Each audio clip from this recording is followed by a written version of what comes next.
बाई एकटीनच चाललं तर सगळं काम मी बघितलं म्हणून बरं झालं. म्हटलं आधी खाऊन घे. बर का ग पोरींनो, चहा घ्या ग गरम गरम. हवं तर मी लाटते आता पोळ्या. आणि पोळी खाऊन घ्या, छान लागते चहा पोळी. हो माई, होतं चाल. पुनर्वसू तुला चहा हवाय अजून? आणि पोळी पण घे हो, छान लाटते तुझी बायको पोळ्या. नाही माई, पोट भरलं माझं. तरणी ताटी पोरं तुम्ही, खावं की व्यवस्थित? अगं माई, कॉलेजमध्ये शिकवतो मी, आखाड्यात नाही जात कुस्ती खेळायला. माई, तुम्ही हे सगळं कुठे करत बसलाय? द्या इकडे मला. अगं असू दे, तू चहा घे गरम गरम. तुम्हाला आधीच बरं नाहीये माई. तर मला काय झालंय, मी चांगली ठणठणीत आहे. तुम्ही द्या इकडे माझ्याकडे, मी अगं, करते. ठेवा करते. उर्मी, कुमुदला आणि रामला चहा दे ग बाई. देते देते. आणि पोळ्या दे हा. हो हो.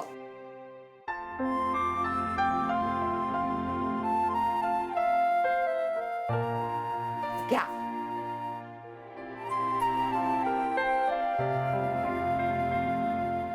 आदिती, तू आता चहा घे ना गरम गरम. काय बाई पोरिया, एवढ्या मोठ्या झाल्या तरी मागेच लागावं लागतं बाई यांच्या. ठेवते हातातलं काम आधी आणि चहा घे बरं. आई, घेते मी नंतर. माई, झोप झाली का हो रात्री? छे गो बाई, डोळ्याला डोळ्या नाही माझ्या. म्हणजे काय ग माई, काय झालंय? अरे काल मध्यरात्री कुठल्या तरी आचरट माणसानं उर्मीला दूरध्वनी केला. हा अजिल मेला. समोर असताना चांगला चोप दिला असता आणि यांच्या समोर उभा केला असता. अरे अगं, पाणी घे त्यांना. हळूहळू पाणी दे. हळूहळू सावकाश सावकाश हळू. अगं ते कर लवकर. हा दे. हा घे. हा. उर्मी, कोणाचा दूरध्वनी होता तुला? माहित नाही दादा, रॉंग नंबर होता. अगं पण नंबर दिसला असेल ना? हा. हो. दे मला, बघतो कोण आहे ते, चांगलं सुनावतो त्याला. पुन्हा हिम्मत झाली नाही पाहिजे त्याची दूरध्वनीला हात लावायची. काय मूर्ख माणसं असतात ना एक एक.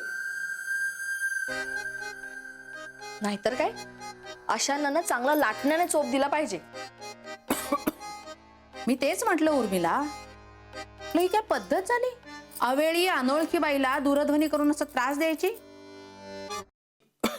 ह्यांना कळलं ना तर गावाबाहेरच काढतील अशा आगाऊ माणसाला. माई, दादांना नका ना सांगू प्लीज. तुला का ग त्याचा एवढा पुळका? नाही म्हणजे तो परत असं नाही करणार. हो, पाणी प्या, पाणी प्या थोडं हळू.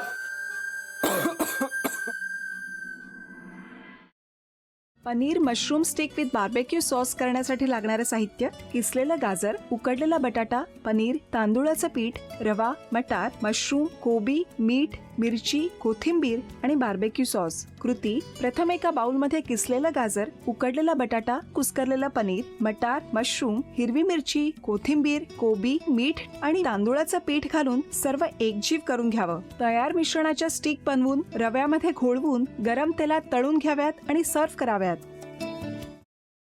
मामी,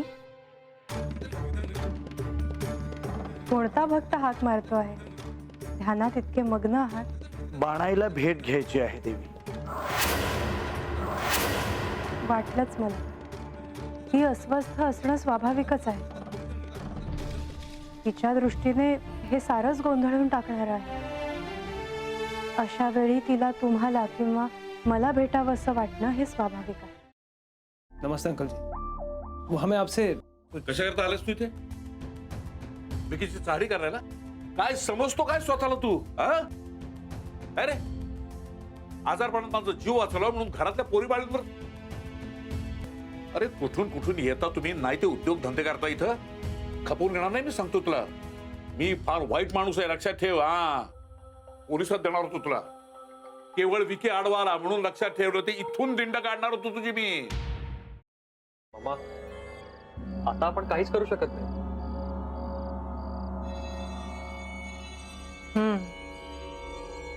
पण आर्चिस, हे असं कसं शक्य आहे? आपण तर सगळे आवाज रेकॉर्ड केले होते ना, राईट? हो. मग हे असे कोणते आवाज रेकॉर्ड झाले जे आपल्याला ऐकूच आले नाहीत? I mean, how can it be possible?